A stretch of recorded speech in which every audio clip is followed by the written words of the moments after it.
You're watching CBS 5 News, asking tough questions, getting you answers, telling it like it is. It's made out of the velvet off of deer antlers. So why did baseball just ban it?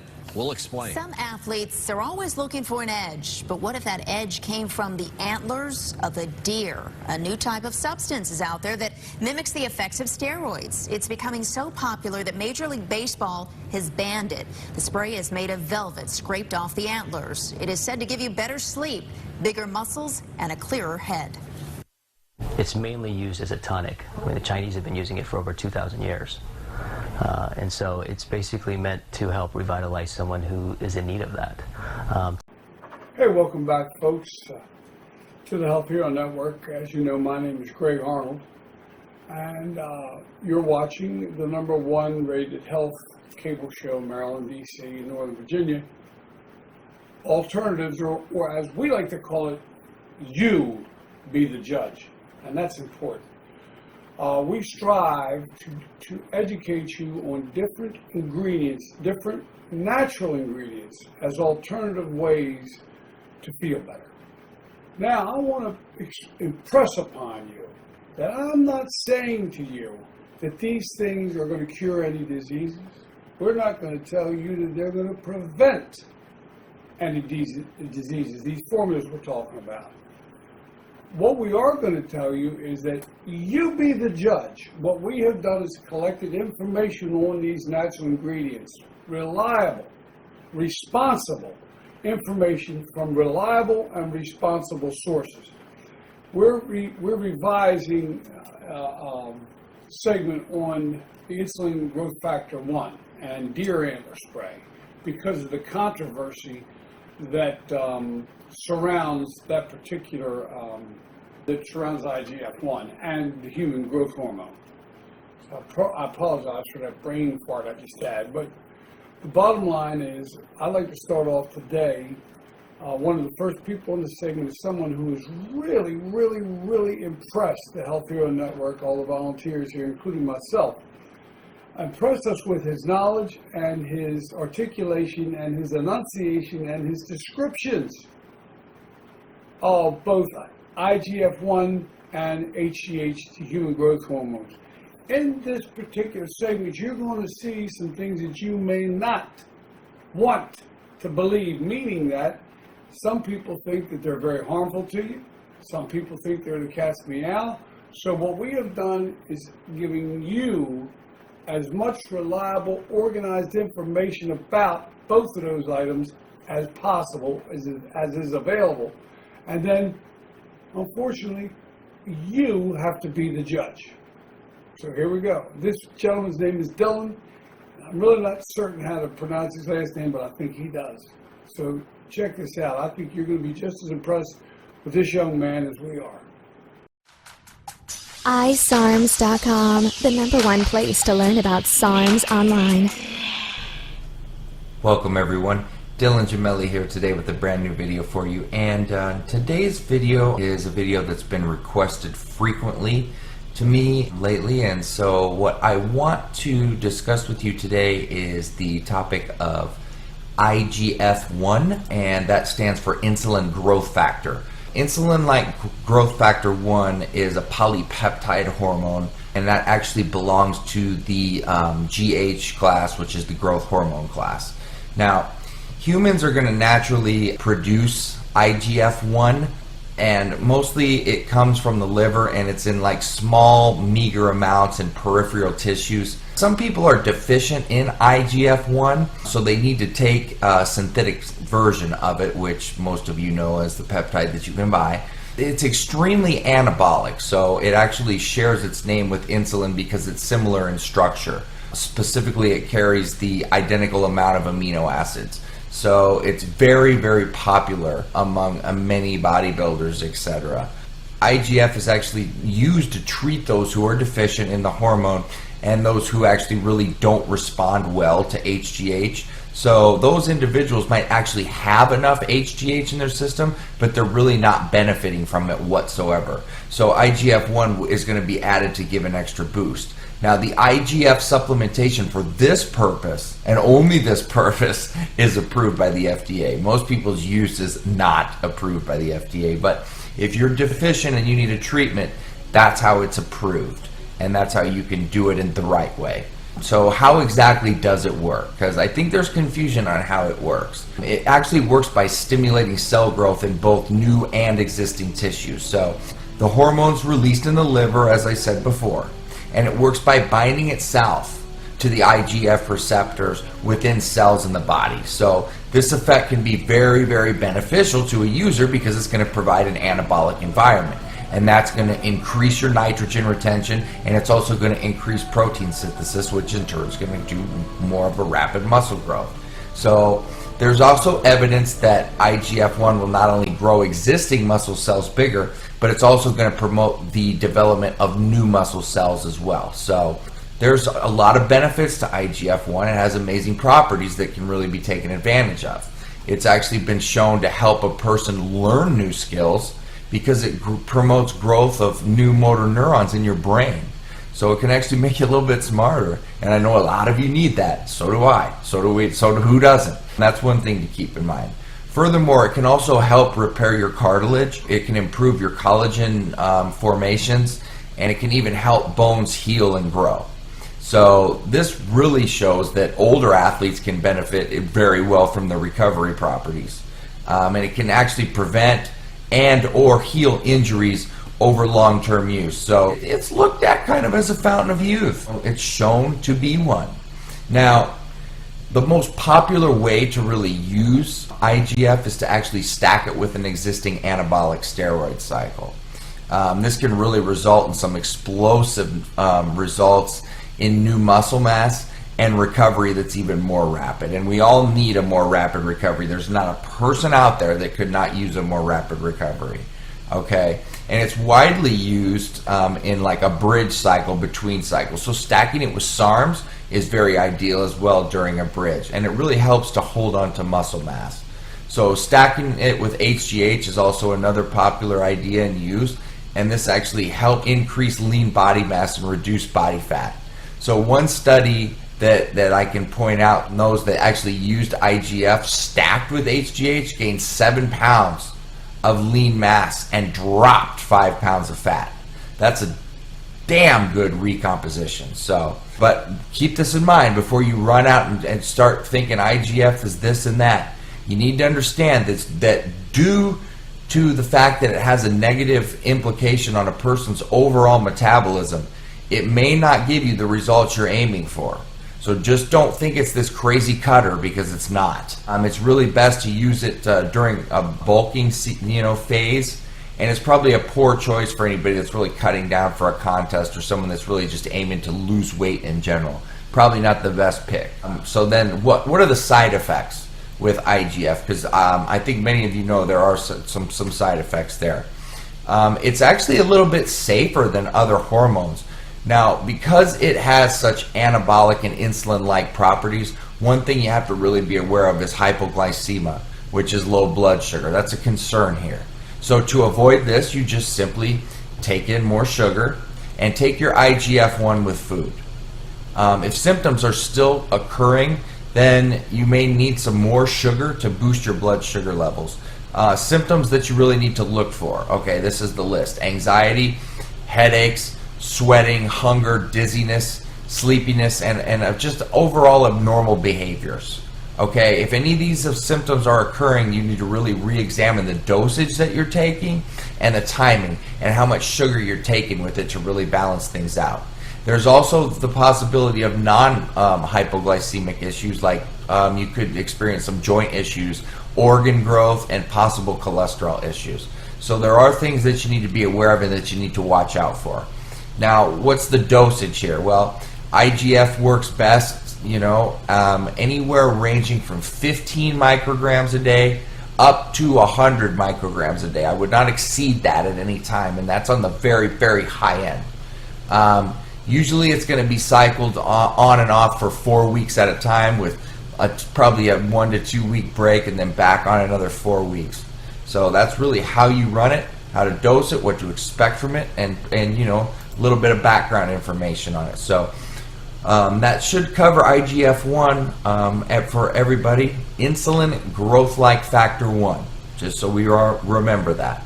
Okay, so that being said, www.isarms.com. I take all questions and comments there.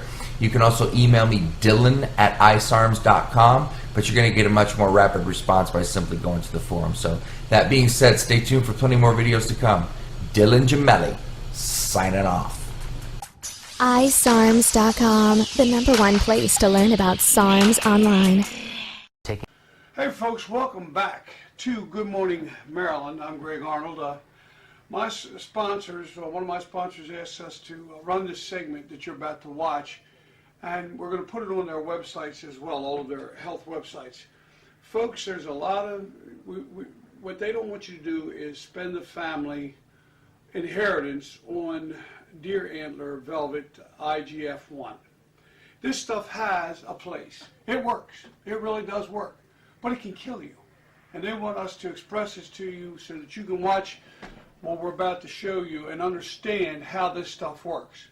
Just because a certain Super Bowl football player, Ray Lewis, was accused of using this stuff and came back and healed miraculously quickly from this injury that he had, and Terrell Suggs, and B.J. Singh because of his back, and different athletes have used this stuff. Keep in mind what it actually does, and these segments following me right now are going to explain that to you, because these are doctors, these are research doctors that really know what they're doing. This stuff works one and only one way.